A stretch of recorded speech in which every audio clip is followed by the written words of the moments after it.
really an honor to be with all of you. I've been traveling for the last 24 hours from Bolivia.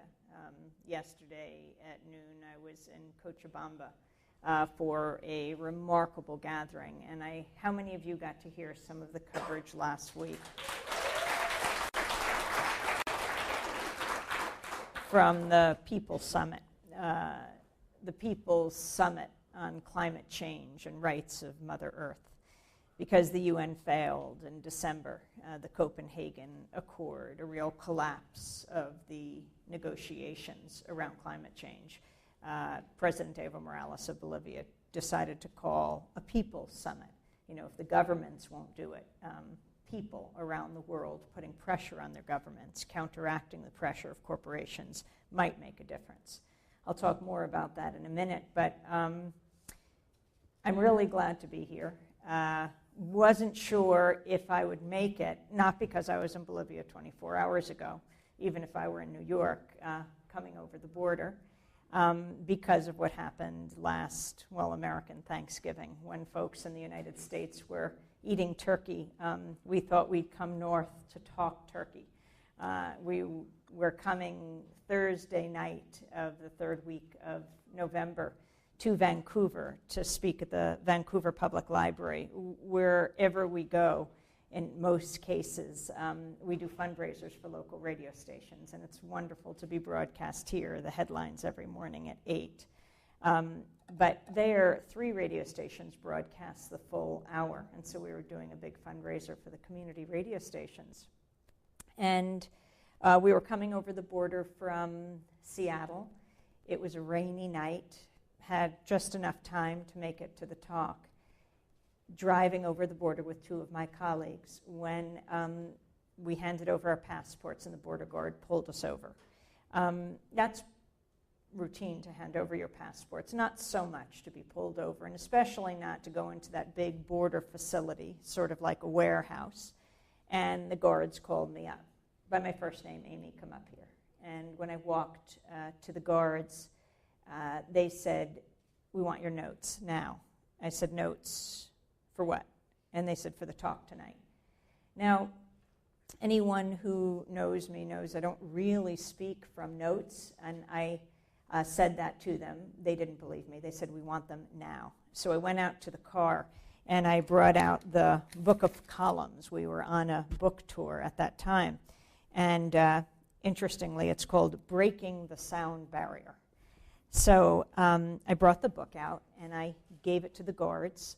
One was typing everything I was saying into a computer, another was handwriting, and the other started to read portions of the book. I said, what I do is I basically read excerpts of columns, and then I riff off of them and talk about what's happening today.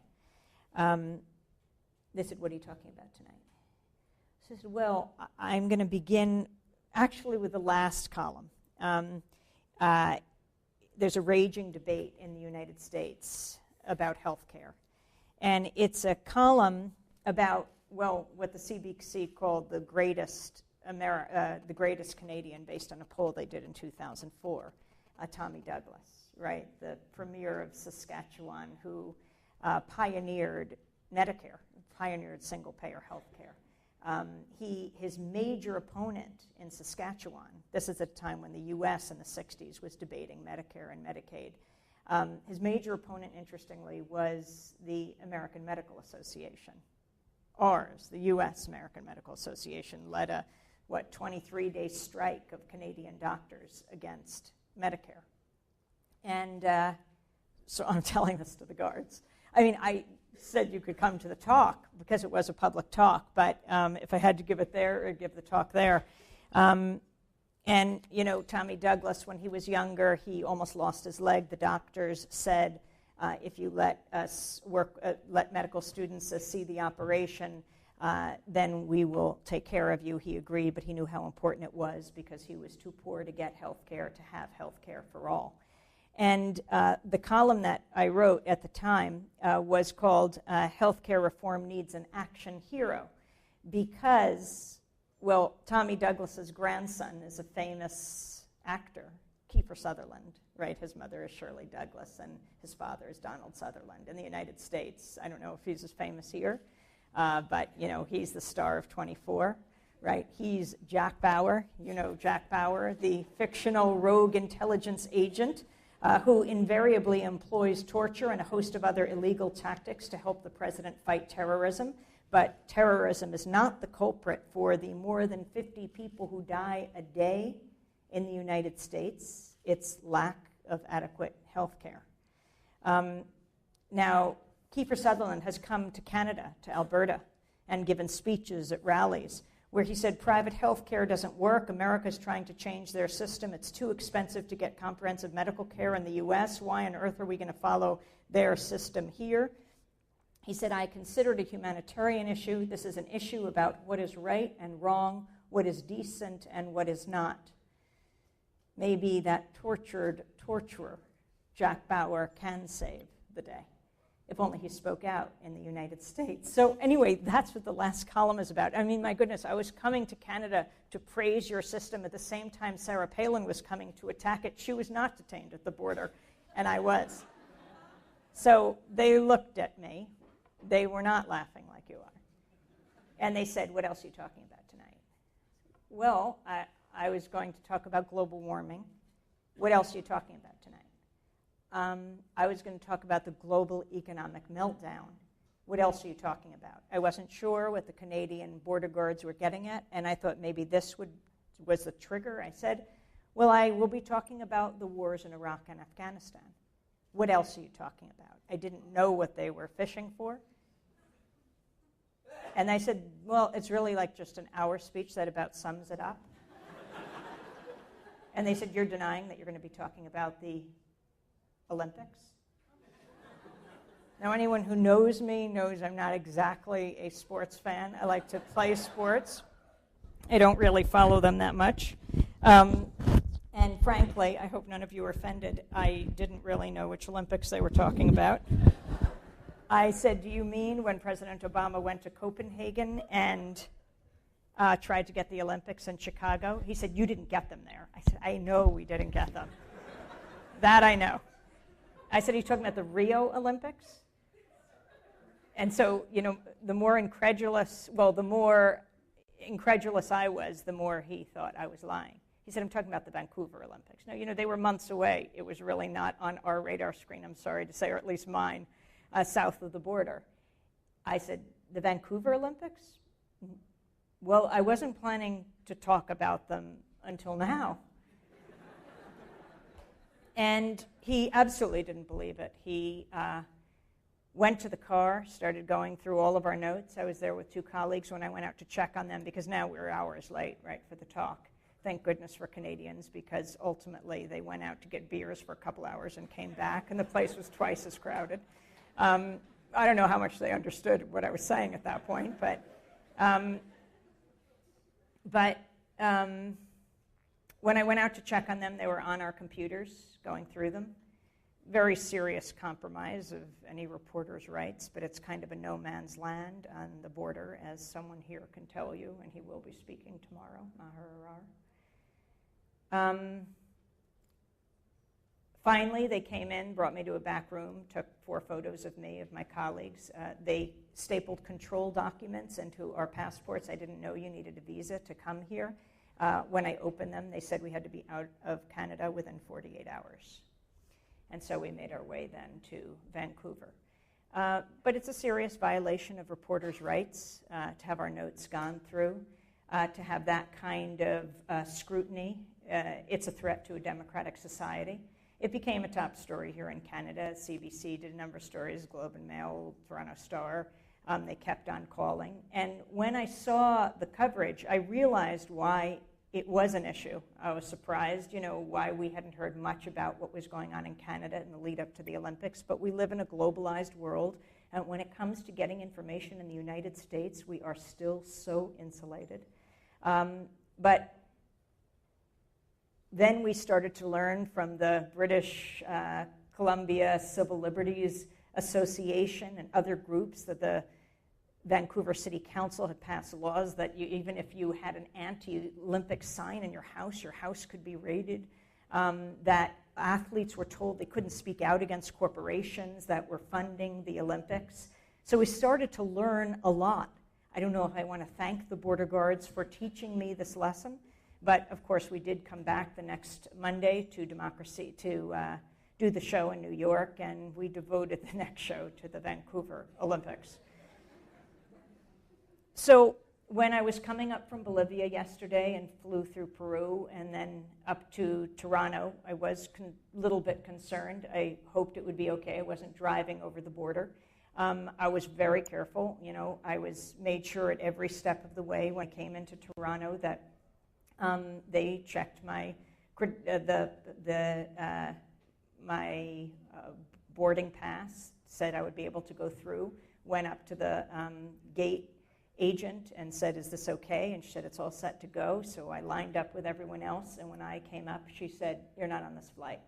I said, "You just told me, not like the person next to you, but you just told me everything was fine." She said, "You're not on this flight." So I went over to the customs agent, to the customer service representative for Air Canada. I said, "Is there some problem with my ticket?" And she gets on the phone with the baggage people, and she says to them, "I have a passenger here who's been busted." She used that term. "I want to know if she can get on this flight." They went back and forth asking about my suitcase and everything, my luggage, and they said, "She can go on the flight. The luggage is there. Everything should be okay." So I got on the flight and I came here, and of course the luggage hasn't come, so you're seeing me as I looked in Bolivia. The only thing I have with me is my scarf, and that's it. So hopefully the baggage will get here. But you know, that's a minor story of an airport incident when you compare it to what happened to Maharar, to say the least. But it matters in the sense of harassment. Who knows if it was just some kind of confusion, and it can be, and it can always be attributed to that, and maybe it absolutely is just what everyone goes through with miscommunication at an airport. But we do have to take very seriously people's rights, and when I think about even telling that story, I'm ashamed because of what Maher went through. My second book that I wrote with my brother David Goodman, also a journalist, called Static: Government Liars, Media Cheerleaders, and the People Who Love Them. We began the book with Maharar's story because of what it says about the United States and what a danger it is, I didn't say he is, to national security. When people are vilified, marginalized, detained, arrested, and tortured, that endangers all of us. We called our book Static because, well, you know, the media so often, all it brings us is static. Even in this high-tech digital age with high-definition television and digital radio, all we get is static. That veil of distortion and lies and misrepresentations and half-truths that obscure reality, when what we need is the dictionary definition of static: criticism, opposition, unwanted interference. We need the media to provide a critical perspective. We need a media that is not only critical, but holding those in power accountable and covering the movements that create static and make history. That's the kind of media that will save us. I think the media are the most powerful institutions on earth, more powerful than any bomb, more powerful than any missile. In our country, in the United States, the Pentagon's deployed the media, and we have to take it back. It's very serious. I have cited this study right here at this podium before, but it's a very important one. When you go back to the lead up to the invasion of Iraq in 2003, the month before the invasion, when Secretary of State General Colin Powell was giving his push for war at the United Nations, the group Fairness and Accuracy in Reporting, FAIR.org, did a study of the 4 major nightly U.S. newscasts, very important in setting the agenda, and as Noam Chomsky says, manufacturing consent for war.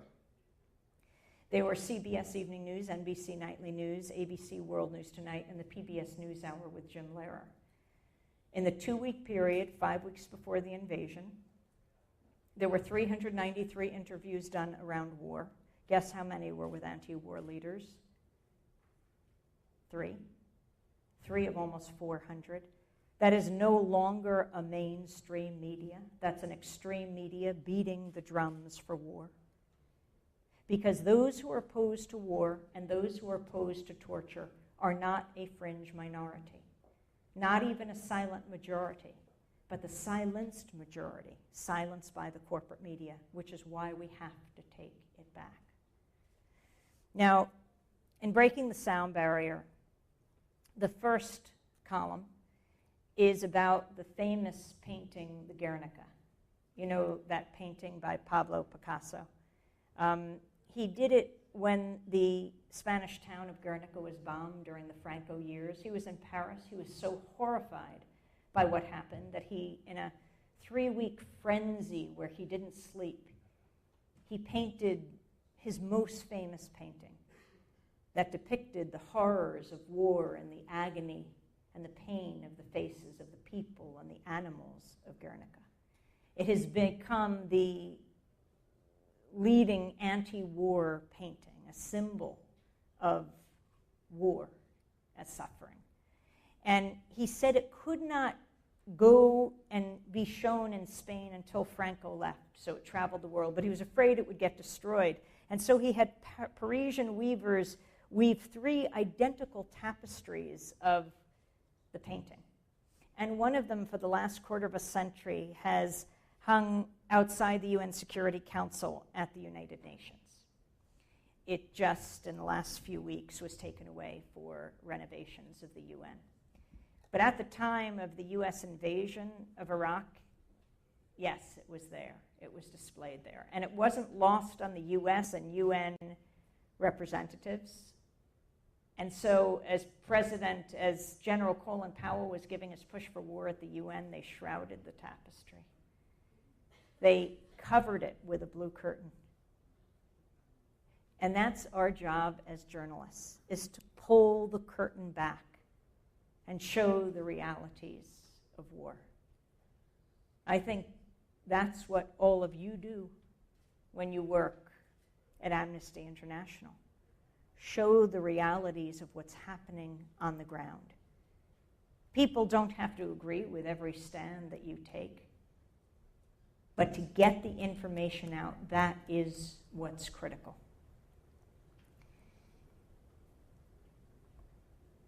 At every level, we have to do this.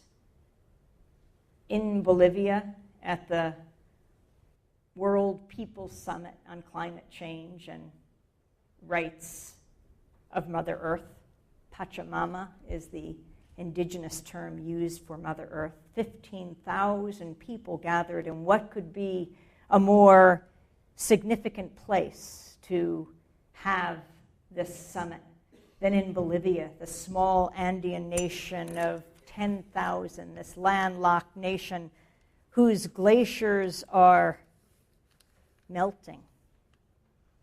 The glaciers provide the water for the highest area. It's actually the highest commercial airport in the world is the La Paz El Alto airport.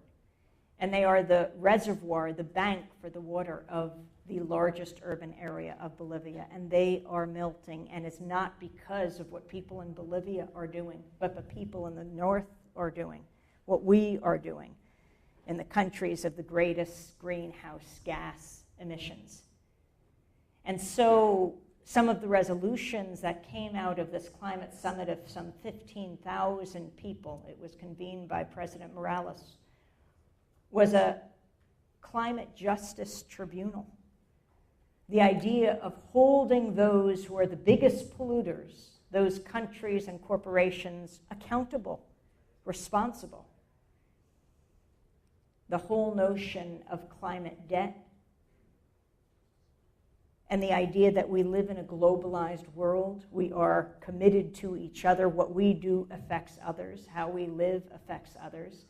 It was astounding to see, people in indigenous garb, like the Quechua women with silver spoons as necklaces around their necks, the remarkable bowler hats that the women wear, coming from all over Bolivia, and indigenous people from throughout Latin America.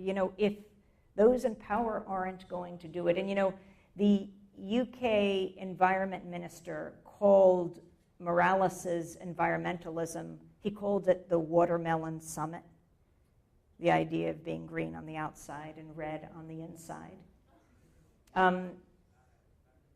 I asked President Morales about this. And he said, it's the typical mocking. I asked Maud Barlow about this too, right? One of the leading water activists from here in Canada, but one of the leading water activists in the world. She was outraged, said it was racist, and it was typical. She said you marginalize and minimize people when you come up with some buzzword, and then you can reject all that they are saying. And the mocking of the summit, saying, where are all the world leaders? But, well, you know what Alice Walker said? We are the leaders we have been waiting for. I think the question is more relevant is why don't the leaders lead? But in the absence of that, I think it's very important that the people do the leading and those that they elect just are forced to follow.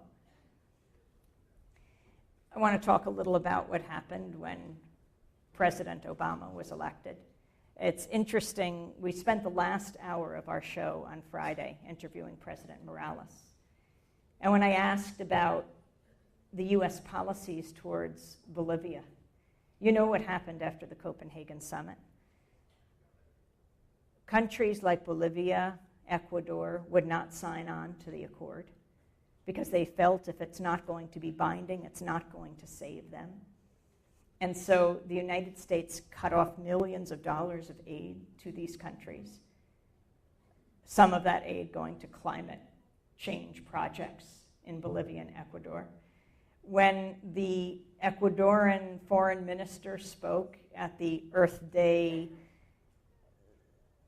rally that took place in the Cochabamba soccer stadium, he said that he would give the United States $2.5 million to sign on to the Kyoto Accord.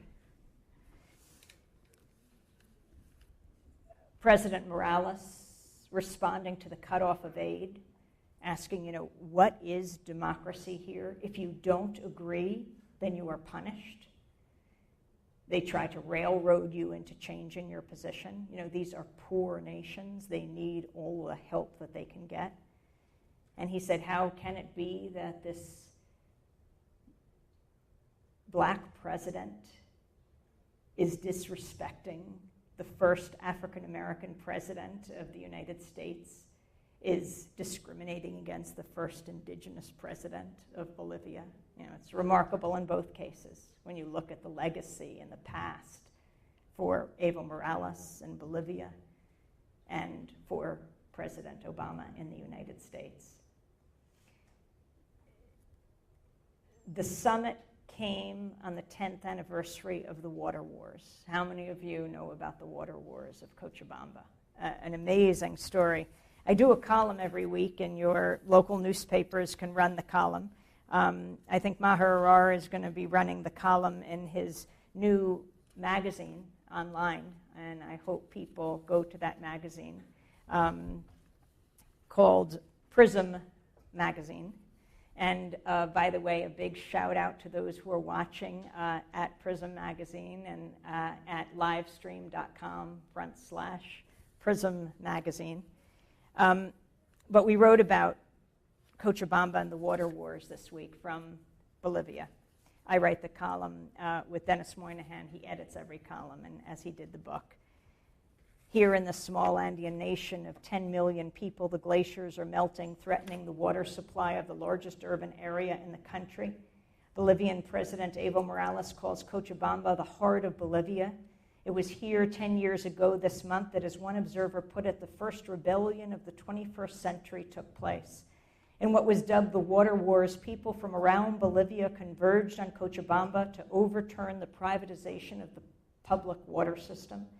As Jim Schultz, founder of the Cochabamba-based Democracy Center, told me, people like a good David and Goliath story, and the water revolt is David not just beating one Goliath, but three. We call them the three Bs, Bechtel, Banzer, and the Bank.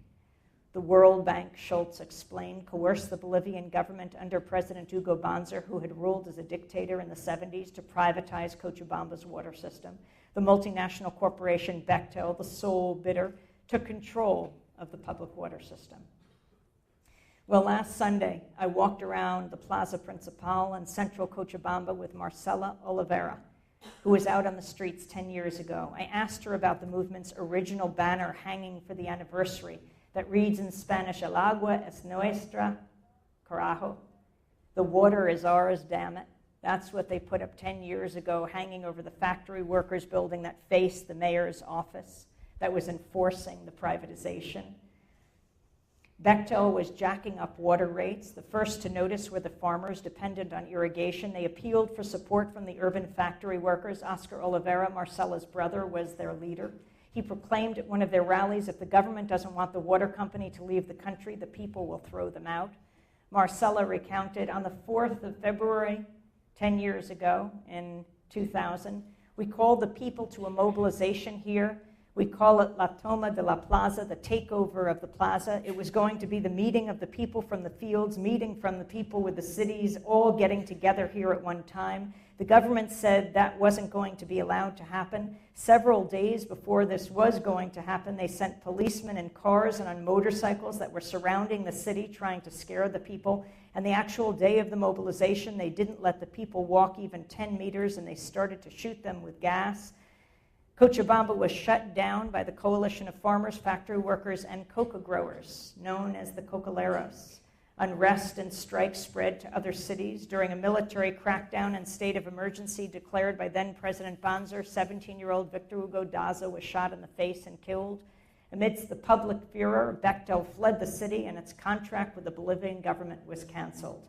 The Cocaleros played a crucial role in the victory. Their leader was Evo Morales. The Cochabamba water wars would eventually launch him into the presidency of Bolivia.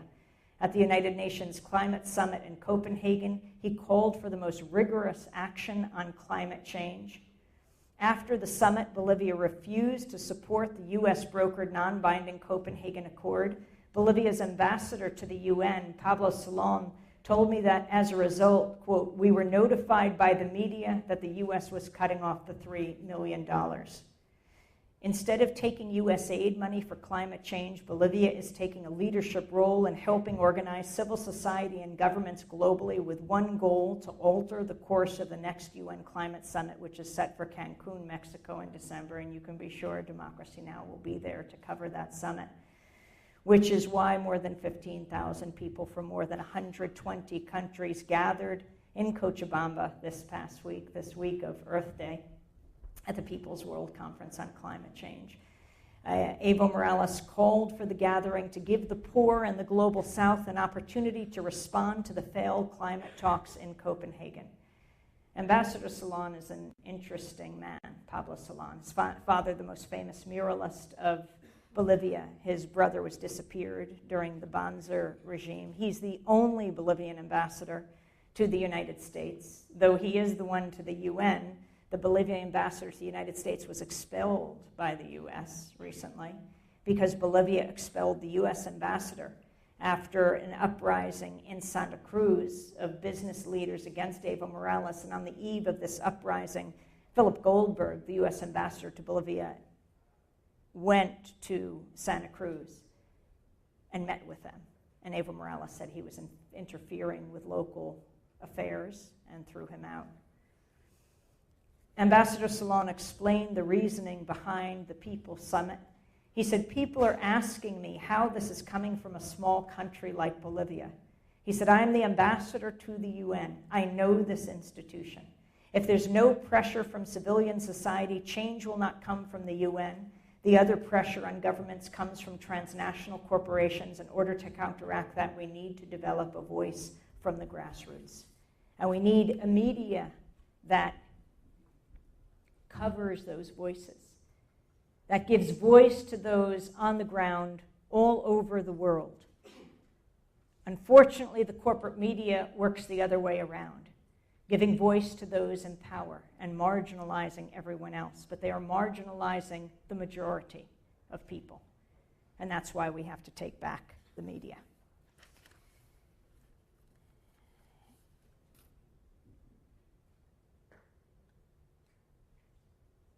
It's critical today, especially in a time of war, that we have a media that tells the truth. In Iraq, in Afghanistan, and the expansion of the war in Pakistan, our president, the President of the United States, President Obama, I believe was elected because he was opposed to the war in Iraq. It was that simple, right? He was running for the Democratic nomination against Hillary Clinton. In their views on most issues, they were very similar. But it was there that they parted. President Obama had given a speech, even before he was senator, where he opposed the war in Iraq. And Hillary Clinton joined with other Democratic leaders in 2002 and joined with the Republicans, with President Bush and Vice President Cheney. She, John Kerry, who was the presidential candidate in 2004, John Edwards, the vice presidential candidate, they all joined with the Republicans and voted for war. And that's where Obama and Clinton differed. And so he won the nomination, and then he won the presidency. And it's very important that he be reminded of this every day. Anti-war movements make an enormous difference. Ask Dan Ellsberg. Dan Ellsberg is an American hero. He was the top Pentagon official during the Vietnam War and Rand Corporation analyst who had top security clearance. An Oscar-nominated film was just made about him called The Most Dangerous Man in America, which is quoting Henry Kissinger, who called Dan Ellsberg the most dangerous man in America. He looked outside the Pentagon windows and he saw the protesters outside. If you ever think protests don't make a difference, well, talk to Dan Ellsberg. And he was deeply affected by them, especially those who were going to jail because they didn't want to fight. And it turned him around, and he thought, what can I do in my capacity?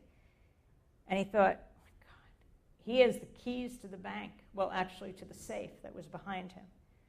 Only a few people in the United States had this top secret history of the Vietnam War that was commissioned by the former War Secretary, Defense Secretary Robert McNamara. And Dan Ellsberg thought if he released these papers, it could end the war. But he also recognized he could go to jail for life for treason. 7,000 pages locked in his safe, and he opened the safe and started copying the pages. And when he had a full, complete copy, he gave the copy to the New York Times. And he waited and waited. In his famous story of the New York Times publishing the Pentagon Papers, and they did, and they were brave to do this. Well, it was their job to do this. And then they were enjoined by the Nixon White House, and then they gave the papers, he gave the papers to the Washington Post, who then continued to publish them in other newspapers as well. Dan Ellsberg had gone underground. Actually, he also gave one full copy of the papers, not trusting that the Times would actually publish them, to that great historian, Howard Zinn. We lost him a few months ago. How many of you have read People's History of the United States? You really should. It's a documentation of the power of movements. Do you have a similar book in Canada? Well, I guess Howard Zinn is unique, but it is a book for everyone to read in every country because it shows how history is made, not by presidents and wars, but by the people who resist those wars. The remarkable movements that are so denigrated in the mainstream media. I think when I was last here, I talked about Rosa Parks, but she's a perfect example of this. Rosa Parks, who is famous, I'm sure, in Canada as well, because she was just a remarkable woman who sat down on the bus December 1st, 1955 in Montgomery, Alabama, and refused to get up when a white bus driver said, "Get up," for a white passenger. And she launched the modern-day civil rights movement. She was arrested. And a few years ago, when she died, Democracy Now! Headed down to Washington to cover the big memorial service for her. She was the only African-American woman to lay in state in the Capitol Rotunda. Then her body was brought to a Washington church. Thousands came out to honor her before the big Detroit funeral. And we went there. There were thousands of people outside. We stayed outside for the beginning because it's often more interesting to be outside. And there were young women there who were honoring Rosa Parks. One girl, young woman going to college, she was a freshman. I said, "What are you doing here?" She said, "I emailed my professors this morning." She said, "I won't be in class. I'm going to get an education." And what's interesting about how the media covers Rosa Parks, a lot of people know that story, and we write about her a lot. Really makes a difference that when you are an activist, you are helping to build the foundation that when that moment comes, you will be helping to create the future. The media denigrates activists, but what could be more noble than dedicating your life to making the world a better place? And that's what Rosa Parks did. She was secretary of the local NAACP. She worked under E.D. Nixon. He came out of radical labor politics. And together they were working to challenge the segregation laws. She trained at the Highlander Center in Tennessee. Martin Luther King was there, black and white together, figuring out how to most effectively strategize to change the system. So yes, she knew exactly what she was doing, and to show how brave she was just a few months before, not far from there, in Money, Mississippi, a 14-year-old boy, African-American boy, was lynched by a white mob. His mom, Mamie Till, had sent Emmett Till down to be with his uncle and aunt for the summer. He was sleeping at home with his cousins, and in the middle of the night, this white mob came and they lynched him, and he ended up in the bottom of the Tallahatchie River. And when his body was dredged up and sent back to Chicago for the wake and the funeral, his mother, Mamie Till, did something incredibly brave. And she said, "Open the casket. I want the world to see the ravages of racism, the brutality of bigotry." Thousands streamed by his casket and saw. And then Jet Magazine and other black publications took photographs of Emmett's distended, mutilated head, and they published those photographs. And they were seared into the history and consciousness of our country. That's what Mamie Till had to teach the press of today. Show the pictures. Show the images. That's our job. Yes, activists, and how important it is to speak out, to show what's happening on the ground. Just recently, we did an expose with a very brave journalist named Alan Nairn. Alan is in Indonesia. You know, with our whole healthcare debate in the United States, President Obama delayed his trip to Indonesia so he could deal with healthcare. He's going to go in June, and you should pay a good deal of attention, because it's going to be framed as a big personal story.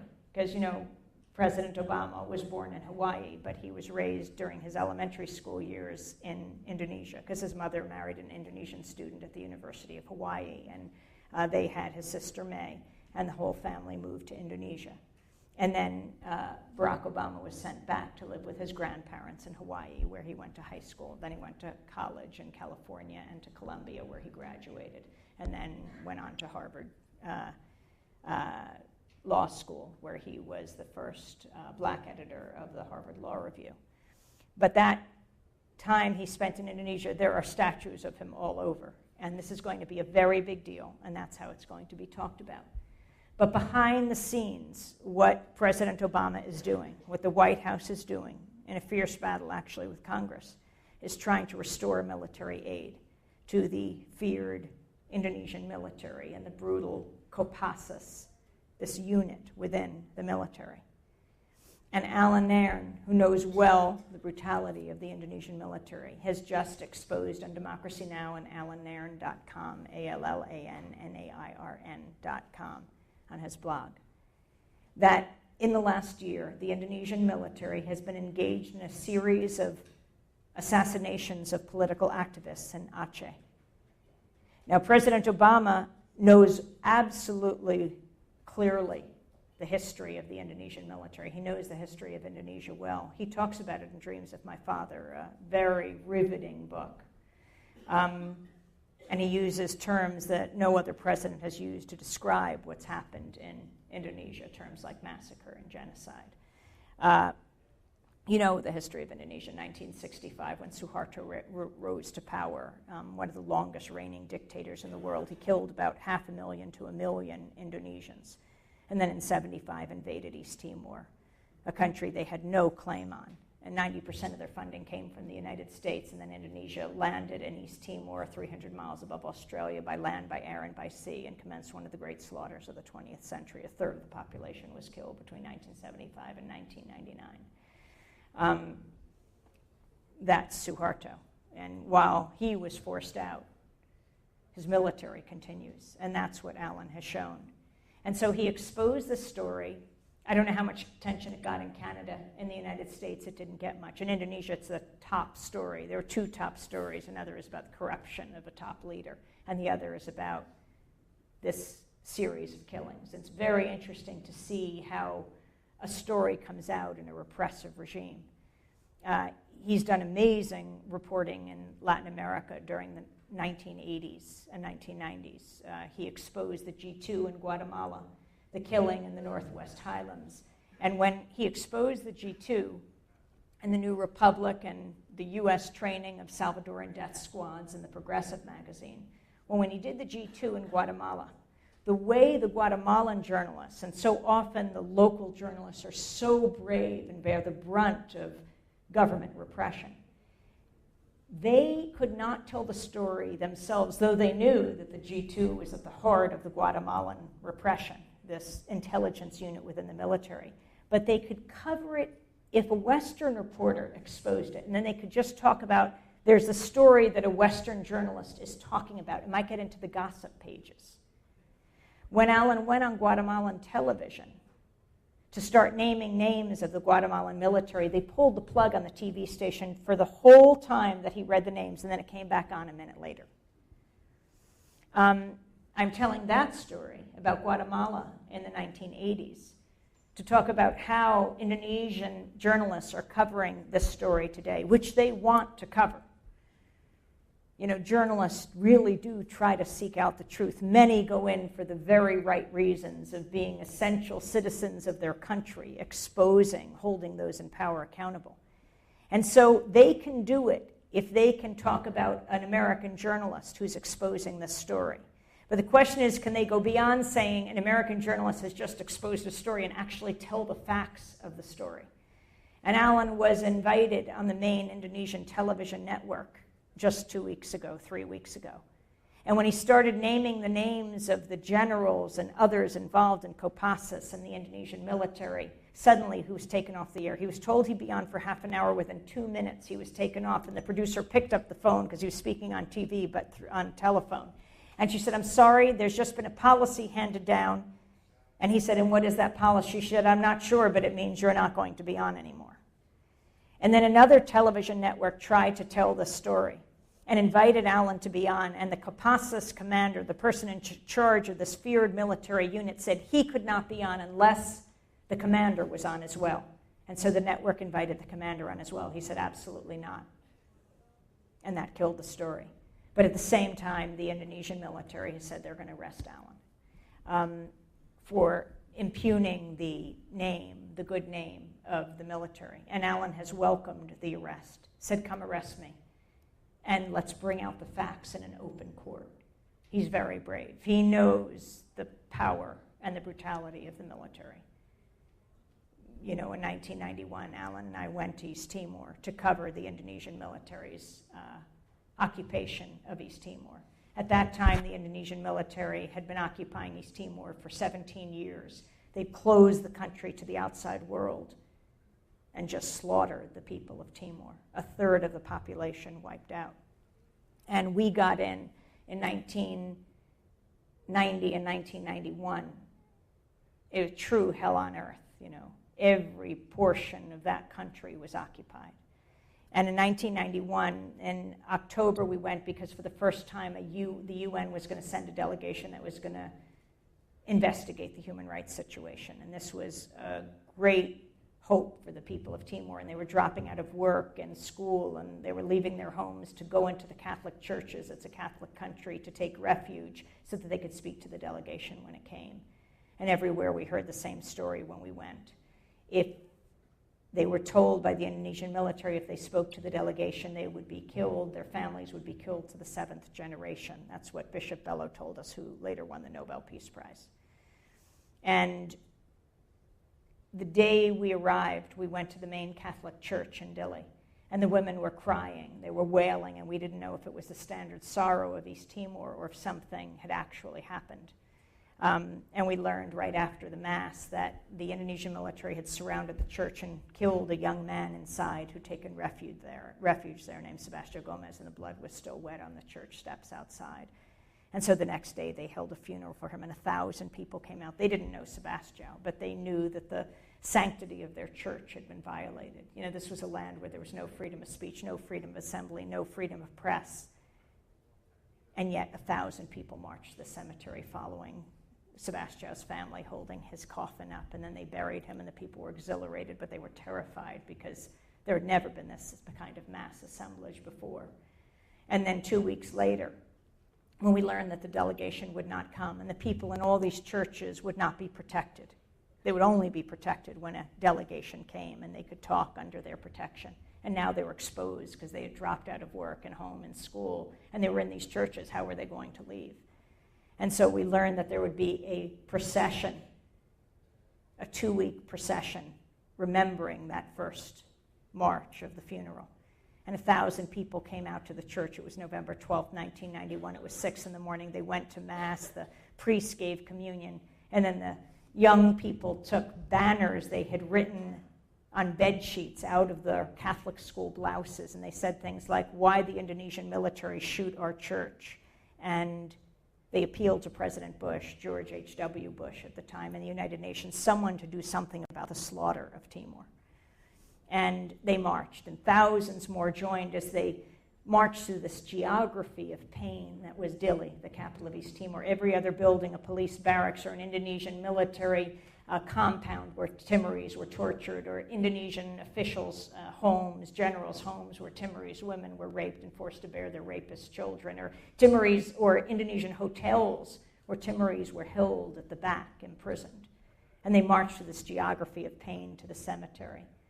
It was 8 o'clock in the morning. We're following them. "Why are you risking your lives? There's no freedom of assembly here. You can't protest." And everywhere they would tell us in this march the same thing. "Oh, for my mother, for my father, for my sister, she was killed. For my village, it was wiped out." And they got to the cemetery. There were thousands of Timorese. And they couldn't get away from this area because there were high walls on either side of the cemetery. And that's when we saw the Indonesian military marching up, US M16s in the ready position. Remember, when Timor was invaded in 1975, 90% of the weapons were from the United States. It was a military that was armed, trained, and financed by the United States. Canada also offered support, a good deal of support, as did Britain and other Western nations, Australia for sure. And that's how Suharto reigned for so long. When people wonder how do dictators reign, you really have to go to who is their money supply, who is their weapons suppliers. And that's very important, and we all have to take responsibility when it's our countries that are doing this. And so there were the people, defenseless, 8 o'clock in the morning, November 12th, 1991. The Indonesian soldiers are marching up in formation, US M16s at the ready position. Alan and I were in the middle of the crowd. We knew that the Indonesian military had committed many massacres in the past, but we thought if we would walk to the front of the crowd, maybe we could head off this attack, because they had never done it in front of Western journalists. We always hid our equipment, never showed that we were interviewing Timorese, because any Timorese caught talking to a Western journalist could be disappeared, could be tortured, could be killed. But this time we wanted to make clear who we were. So I took out my tape recorder from my bag and I slung it over my shoulder. I held up my microphone like a flag. Alan put the camera above his head and I put my headphones on. And we walked to the front of the crowd. The soldiers marched up. It got very quiet. You could hear their boots beating on the road. The people couldn't escape. Only the ones at the back could run away. There were 10 to 12 abreast, the soldiers. And they marched around the corner. And without any warning, without any hesitation, without any provocation, they swept past us and opened fire on the crowd, gunning people down from right to left. The first to go down, a little boy behind us, his hands up in the V sign. They had all been shouting, "Viva Independence, Viva East Timor, Viva Sebastião." He exploded before our eyes, and they just kept killing people. And they took the microphone from my hand. They were waving it in my face as if to say, "This is what we don't want," and they slammed me to the ground. And Alan got a photograph of them opening fire, then threw himself on top of me to protect me. And then they took their US M16s like baseball bats and they slammed them against his skull until they fractured it. So we were laying on the ground. Alan was covered in blood. They were killing everyone around us. And a firing squad of these soldiers put the guns to our heads. And they were screaming two things. They were screaming politique and Australia. Politique because they were saying we were political to witness this. But that is our job as journalists, and that is to go to where the silence is. And they were shouting Australia, Australia. They demanded to know if we were Australia. We believe if we were from Australia. We believe because, 17 years before when Indonesia invaded East Timor, there were 5 Australian-based journalists covering the events leading up to the invasion, and they were caught by the military in a small town called Balibo, and they were lined up against a house, and they were executed. And the last reporter who survived the day after the invasion, December 8th, 1975, his name was Roger East. He was reporting from a radio station in Dili, and they dragged him out of the radio station. And as he shouted, "I'm from Australia," they shot him into the harbor like so many thousands of Timorese. And the Australian government hardly protested the killing of their journalists. We believe because years later, Australia and Indonesia would sign the Timor Gap Treaty, dividing Timor's oil between Australia and Indonesia. Oil is the source of so much pain in the world. So as we lay on the ground, Alan covered in blood, the Indonesian soldiers' guns at our heads, we shouted back, "No, we're from America." They'd stripped us now of everything. The only thing I had left, was my passport, and I threw it at them. And they would kick me in the stomach when I got my wind back. I would say, "America, America." And at some point, the soldiers pulled the guns from our heads. We believed because we were from the same country their weapons were from, they would have to pay a price for killing us that they had never had to pay for killing the Timorese. And the soldiers moved on. And a Red Cross Jeep pulled up, and we were able to get into it, and Timorese jumped on top of us and on top of the spare tire at the back and on top of the vehicle, and we drove like a human mass to the hospital, and when we got there, the doctors and nurses started to cry when they saw us. I think because, not we were in worse shape, many Timorese were dragged into the hospital by their friends or their mothers or their sisters or their brothers had been shot at the cemetery, and they were hoping that they could be saved at the hospital. The Timorese were so brave. You know, many of you are students here. They were your age. They were 18 and 19 and 20 and 15 and 17. And the only thing they could do to escape the gunfire was run through a little opening in the wall of the cemetery and try to dash through the cemetery and escape. But when one of their friends or brothers or sisters fell, they would drop to their knees to be with them so they wouldn't die alone. There is some famous footage. The other journalist who was there that day was from Yorkshire TV in Britain. And he was inside the cemetery when the soldiers opened fire when we were out on the road. He didn't know what was going on. He thought it was fireworks.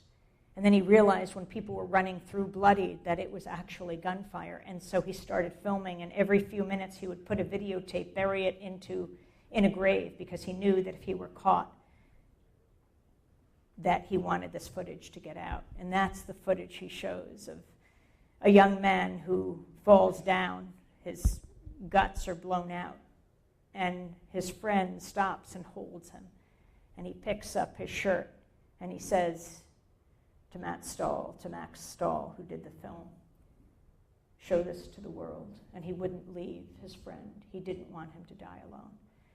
So these were the lucky Timorese who made it to the hospital because their loved ones, their friends, took them there. And they were in much worse shape than Alan was. But the doctors and nurses started to cry when they saw us because I think of what we represent to the people of Timor. All of us, as Americans, as Canadians, as people from the most powerful countries in the world, what we represent not only to the people of Timor, but to people all over the world. I think we represent two things: the sword and the shield. The sword, because all too often our governments use weapons against other populations, like we're doing, the United States is doing in Iraq, like the United States, Canada, and others are doing in Afghanistan. But people also see the citizens of our countries in a different way than they see the governments. They see us as a shield. We're the only ones, really, who can turn those guns around. We have that power over our governments, ultimately. And that day, on November 12, 1991, these doctors and nurses saw that shield bloodied. And it just deepened their despair.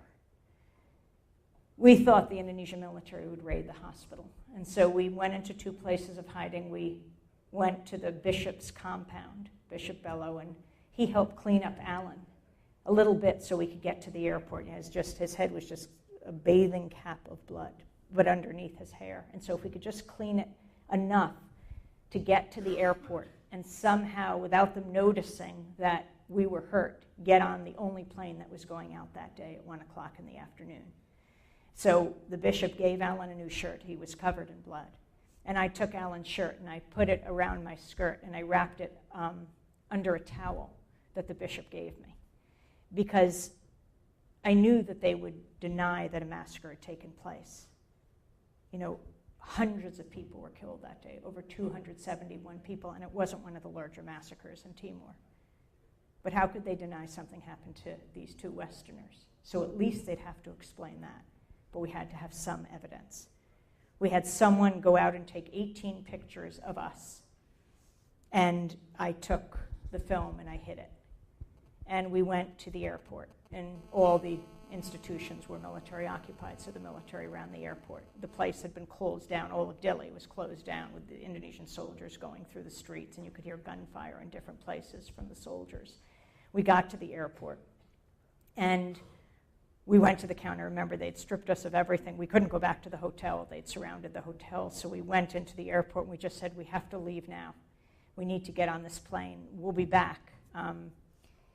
And first they were yelling and shouting, but then we think it was either a gap in communication between the military at the airport and the military at the massacre site, or maybe they had decided at the massacre site not to kill us, deliberately decided not to kill us.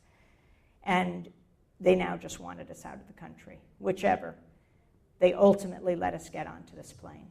Alan was having these electrical charges go through his body because he was beaten so badly. And so he had to walk very, very slowly. And so to disguise that, I kept stopping on the tarmac. Soldiers were accompanying us onto the plane. And I would say, "I just want to look at the mountains and just take one more look at this beautiful country." And they would hurry us on, and we made our way into the plane. And as they pulled up closed the door of the plane, the Balinese flight attendants handed me a silver bowl filled with water and said, "Clean him," because now the blood was coming out of his ears and was again coming down his neck.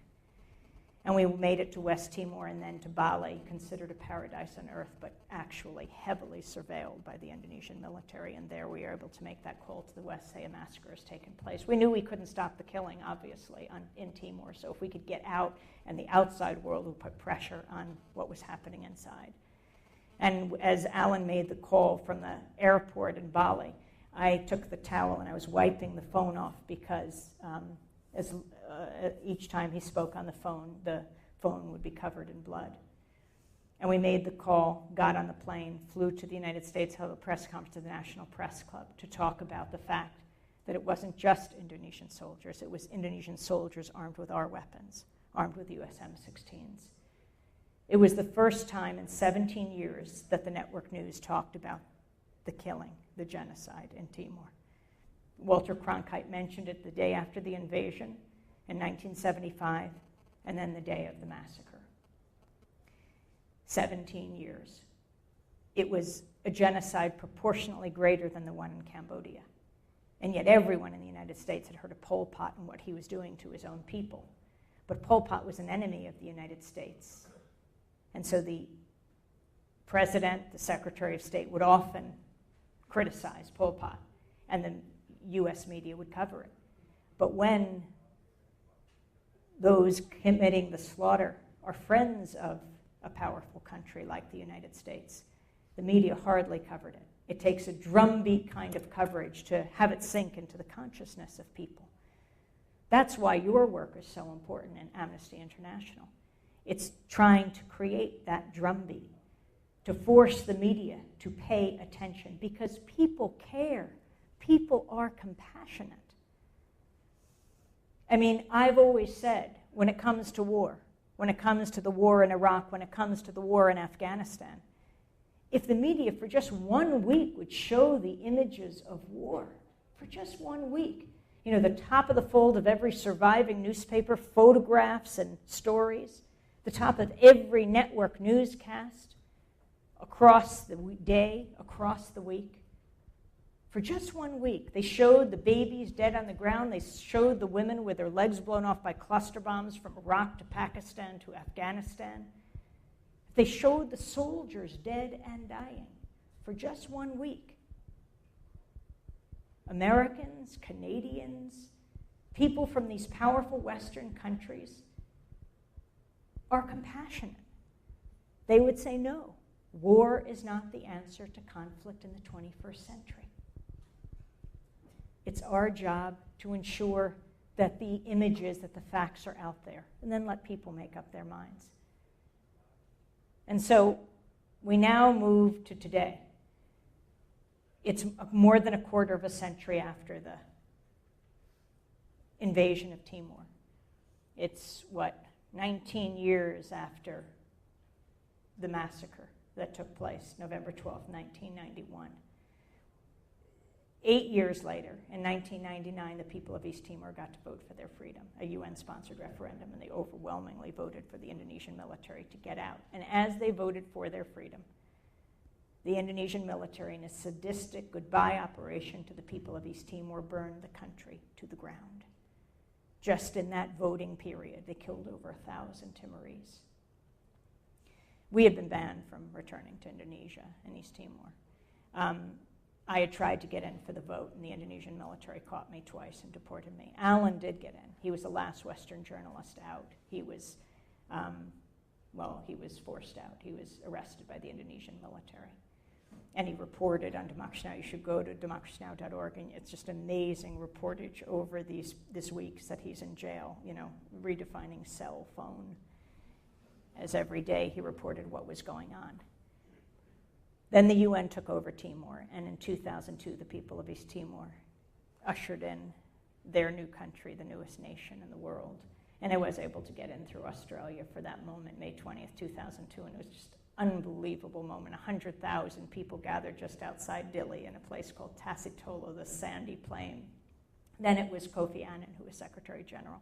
It's about midnight, and he gave this major address, and then Shanana Gusmao, the rebel leader of East Timor, long imprisoned by the Indonesian military, ascended the stage and he unfurled the flag of the Democratic Republic of East Timor, and there was this fireworks display. And you could see the light in the tear-stained faces of the people of Timor. They had resisted and they had won at an unbelievably high price, at an unacceptably high price. And still they thanked people from the nations that had provided the weapons to their oppressors. But they thanked the people who had pressed their governments to stop supporting human rights abusing regimes. And it is a lesson to all of us, whoever we are, whether we're journalists or students or professors or doctors or nurses or librarians, whether we're bookstore owners or artists, whether we're farmers, whether we're employed or whether we're unemployed. We have a decision to make every day. We have a decision to make every hour of every day. And that is whether to represent the sword or the shield. Democracy Now!